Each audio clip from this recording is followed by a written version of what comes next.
Yo, what's going on guys, Arekkz here and welcome back to another Monster Hunter Cross video and another episode of the Weapon Workshop. We're on to episode 6 now, so if you've missed any of the previous videos, that includes Sword and Shield, Hammer, Insect Glaive, Greatsword and Charge Blade, then you can find a link to the complete playlist in the description box down below. But in this video, we're going to take a look at the Lance. Once again, we're going to begin with Guild Style, as this will be most familiar to those of you transitioning over from Monster Hunter 4 Ultimate. There are a few changes and a few new additions, but for the most part, you'll feel right at home here. Starting off with your weapon sheath, if you press forward and X, you'll perform an unsheath attack. And while this does do decent damage, it's not a move you'll be using that often, simply because you'll spend most of your time with your weapon drawn whilst using a lance. Pressing X will then perform a poke attack, and pressing X 3 times will complete the combo. Alternatively, you can sub out the first X attack for the unsheath attack and then go into the last 2 hits. However, if you're familiar with Lance, you will notice that the final hit has changed. The final hit is now a triple hit.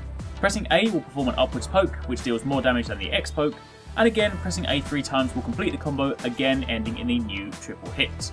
See, Lance works in threes. Your attacks and your evades can all be done in groups of threes. But you're also free to mix them up as you see fit.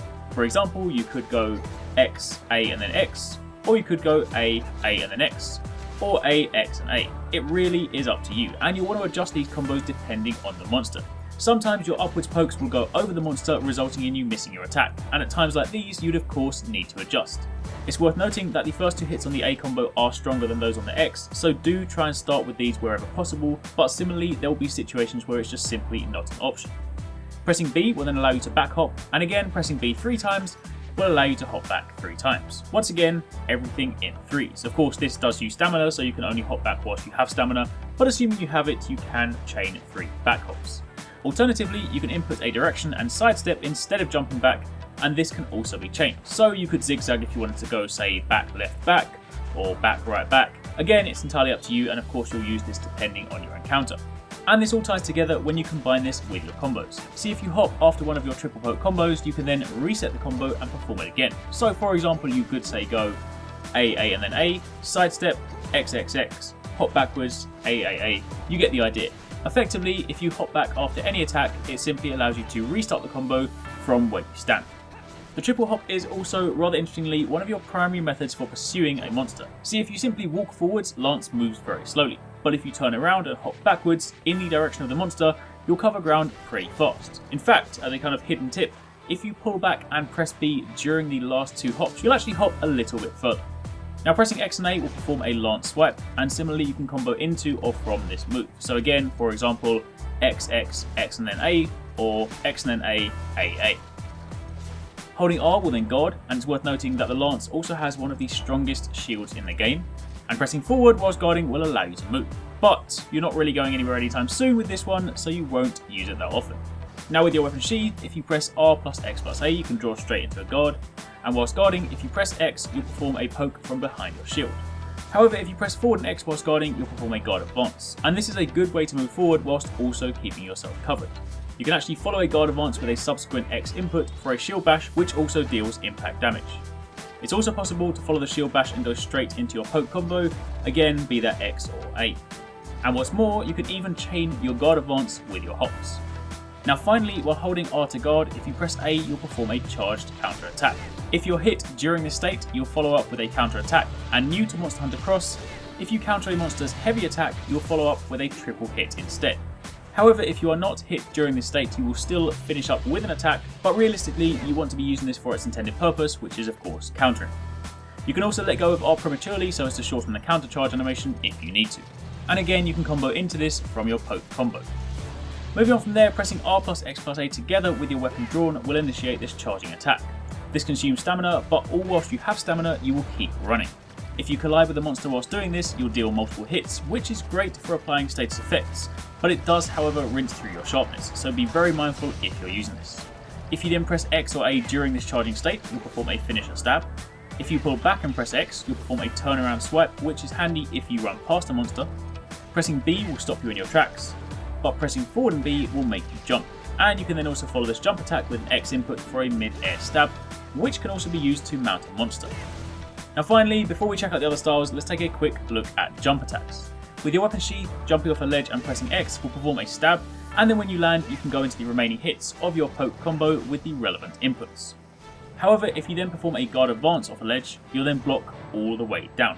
You can however interrupt this with an X input to go from the guard into a stab. Alternatively, if you time it so that you press X as soon as you hit the ground, you'll instead go into a shield bash. And finally, with your weapon sheath, you can press R, X and A together as you jump off a ledge, and as soon as you land you'll go straight into the charging attack. Now let's take a look at the other styles. First of all, as is always the case, the first draw for Striker style is the ability to equip 3 hunting arts. And Lance has 3 really good arts, so this is something that should genuinely appeal to you. This does however come with its sacrifices, but this time around they're actually not too bad. In fact, if you're a Lancer in 4 Ultimate, you might actually be okay with them. See, the first change is that the new triple hit that is present at the final hit of your triple poke combo is gone. Instead, you're back to your regular old school triple poke. And while the new triple hit is interesting and obviously has its uses, it's a little too slow for my liking, so personally this change is something I'm really okay with. The triple hit is however still present if you counter a monster's heavy attack. You do however no longer have access to the X+A Lance Swipe, but again that wasn't a particularly amazing move and it's not something people use too regularly, so it's not a real loss. The only real letdown, and again this depends heavily on how frequently you used it, is that you can no longer jump by pressing forward and B during the charging attack. And you also can't pull back an X to perform the reverse swipe. So the charge is still there, you just have a slightly more limited moveset. But that's it, everything else is exactly the same. So as you can see, Striker Lance is, in some ways, a closer representation of 4 Ultimate Lance, with the added bonus that you also get 3 hunting arts. Now moving over to aerial style. First of all, this playstyle only allows you to equip 1 hunting art, so again, as I always say, make sure you choose wisely. As for the actual style itself, the main change, and this will be a pretty drastic one if you're used to Lance, especially evade lancing, pressing B to back hop now instead makes you jump forward. This is great of course if you always found Lance hard to get your head around due to the fact that you had to move backwards, but not so much if you're used to it. You do however still have your side hops mid-combo, but again any neutral B input will always make you jump forward. The triple hit is also back at the end of all your triple poke combos, and you also no longer have the shield advance and by extension no shield bash. However, during the charging attack your jump is back, and pressing X whilst jumping now performs a triple hit. Similarly, jumping off a monster and pressing X in the air also performs that same triple hit, so this deals some nice damage and is of course very easy to spam, giving you a newfound ability to jump forward. You can also follow this hit up with 2 subsequent X or A inputs to complete the triple poke combo once you land. Alternatively, again with your weapon sheath, jumping off a monster and pressing R plus X plus A will result in you going into a charge the second you land. Finally, let's talk about Bushido. This style again only allows the use of 1 hunting art. Also, unlike most of the other weapons, Lance has a Bushido guard as opposed to a Bushido evade. So blocking an attack as you're about to get hit will trigger your Bushido action, and it's from this point that you follow up. See, if you press X after performing a Bushido guard, you'll perform 2 swipes, and from this point you're then free to either perform a triple poke combo or perform a string of back hops. Pretty much anything. Consider that double swipe as a combo reset. Freedom to follow it in whatever way suits the current encounter. The only thing Bushido Lance loses is the charged counter on R and A, but as I'm sure you can understand, that's simply because you now have Bushido Guard and all the follow-up options. Now let's move over to the hunting arts. First, you have Shield Assault. You raise your shield and you charge forward, blocking as you go, and ending in a forward thrust which can then be followed up. Alternatively, you have Enraged Guard.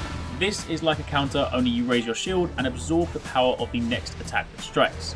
The stronger the attack, the more power you absorb, and this then powers up your lance attacks for a short period of time. Then finally, you have Screw Thrust. You charge your lance up and then lunge forward, performing a really powerful poke that hits multiple times. Pair this with a powered up lance after an enraged guard and you've got some pretty nice damage potential. Now let's wrap things up with my favourite style. However, this week things are a little more complicated. See, when talking about Lance, you're talking about 2 distinct groups of people. Guard Lancers and Evade Lancers. Personally, I'm an Evade Lancer, and for that reason, Striker is my favourite style. It's most similar to 4 Ultimate, has the regular triple poke, and has the option for 3 hunting arts. I'd probably take 2 of the Lance ones, namely Enraged Guard and Screw Thrust, and perhaps a non-specific one too, but regardless, great potential. That being said, for Guard Lancers out there, Bushido is a really great option. You lose one thing, and that one thing is instead replaced with a more fluid option that provides you with more options. So in short, both Striker and Bushido are the ones that really shine. That being said, if Lance has always been a weapon that feels weird to you due to the way you have to move, then give Aerial a go, because it might just work for you. Either way, as I always say, each style has its uses and it's down to you to decide what works. But for the time being, that is it. If you did enjoy the video, then a like would be super appreciated. Comment down below if you have any questions, and of course tune in next Wednesday for another weapon workshop. But for the time being, thanks for watching, take it easy, catch you next time, peace out.